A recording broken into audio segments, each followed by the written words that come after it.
It all started with a knock on the door, a simple, unsuspecting sound that would change everything. My husband had texted earlier, saying his best friend, Daniel, was dropping by to pick up something he'd left behind. I thought nothing of it. Daniel was like family to us. He'd been in my husband's life for years, always around during celebrations and hardships. But that night, something shifted. When I opened the door, Daniel was standing there, looking as if he'd just walked out of a storm. His hair was slightly tousled, his shirt clinging to him in a way that made it clear he'd been caught in the rain. His eyes, they held something I couldn't quite place. Was it frustration, sadness, or something deeper?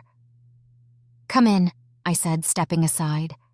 He entered, bringing with him a rush of cool air and an energy that seemed to fill the room. "Let me grab what you're here for," I offered, but he shook his head. "There's no rush," he said, his voice unusually soft. "Do you mind if I sit for a moment?" "Of course," I replied, gesturing to the couch. As I moved to get him a drink, he stopped me. "Actually," he began, hesitating, "I could use someone to talk to. Is that okay?" I nodded, sitting across from him. Daniel rarely opened up, so this felt significant. "What's on your mind?" For a moment, he said nothing. He just stared at the floor, his hands clasped tightly. Then he looked up, his eyes meeting mine with an intensity that made my breath catch. "I've been holding something back for a long time," he admitted, "and I don't know how to say it." "Just say it," I urged, trying to sound reassuring. He took a deep breath, his gaze never leaving mine. "It's you," he said finally. "You're all I think about. You're the one I can't stop wanting, even though I know it's wrong." The words hung in the air, heavy and unrelenting. I felt my face flush, a mix of shock, confusion, and something else, something I didn't want to name. "Daniel," I began, struggling to find the right words. "You can't mean that." "But I do," he said, leaning forward. "I know it's wrong. I know you're married, but I can't keep pretending I don't feel this way." My mind raced, trying to process what was happening. This was Daniel, my husband's closest friend, the man who'd been at our wedding, who'd laughed with us, cried with us. And yet, as he spoke, I couldn't deny the pull I felt, the way his words stirred something deep inside me. "This isn't right," I said finally, my voice trembling. "We can't do this." "I know," he said, his voice breaking. "But that doesn't change how I feel. And I think you feel it too." I stood up, needing to put distance between us. "You should go," I said, avoiding his gaze, "before this goes any further." But he didn't move. Instead, he stood too, closing the gap between us. "If you want me to leave, I will," he said. "But if there's even a part of you that feels what I feel, tell me. Just once. Be honest with me." The room was suffocatingly silent. My heart was pounding, my mind screaming at me to end this. But then he reached out, his fingers brushing against mine, and the world seemed to stop. "Daniel," I whispered, my voice barely audible. And then, before I could think, before I could stop myself, I kissed him.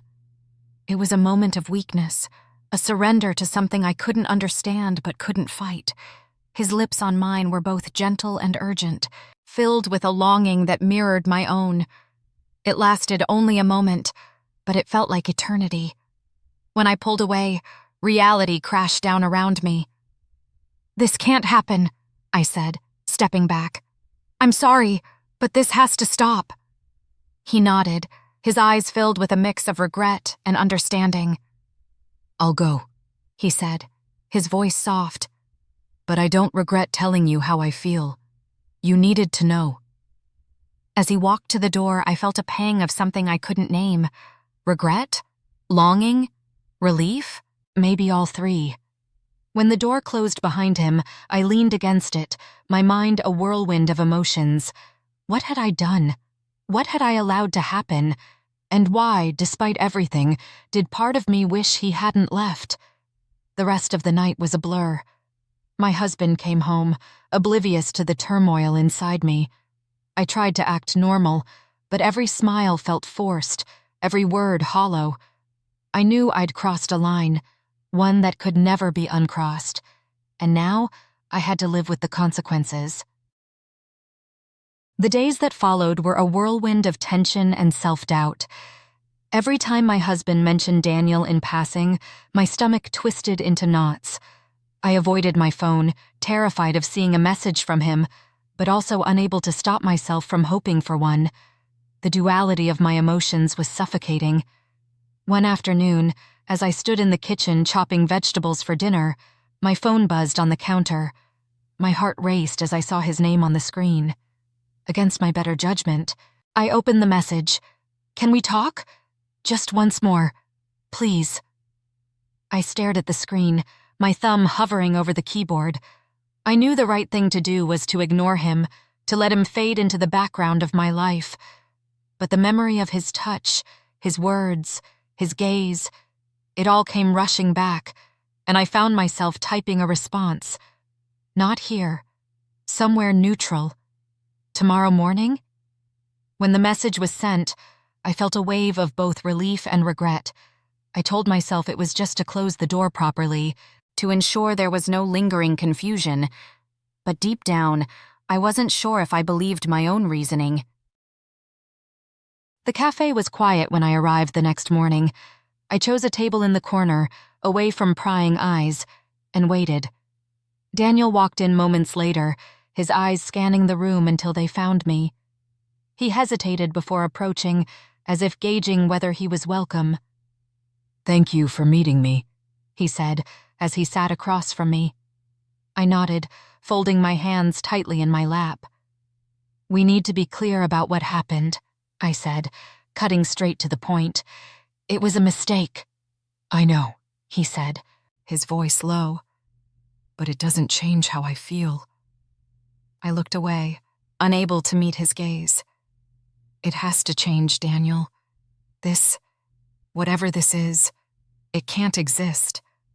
It's unfair to my husband, to us."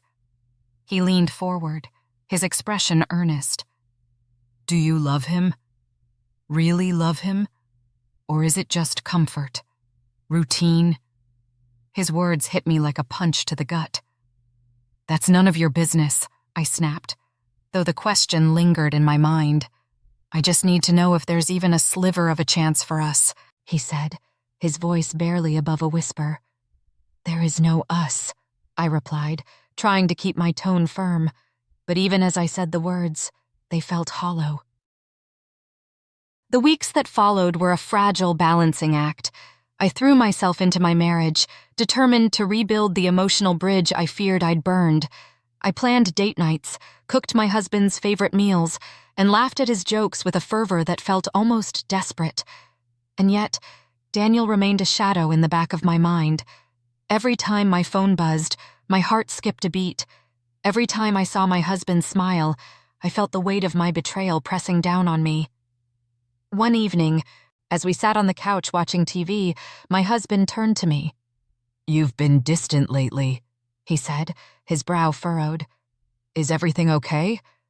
I forced a smile, reaching for his hand. "Of course. Just tired, I guess."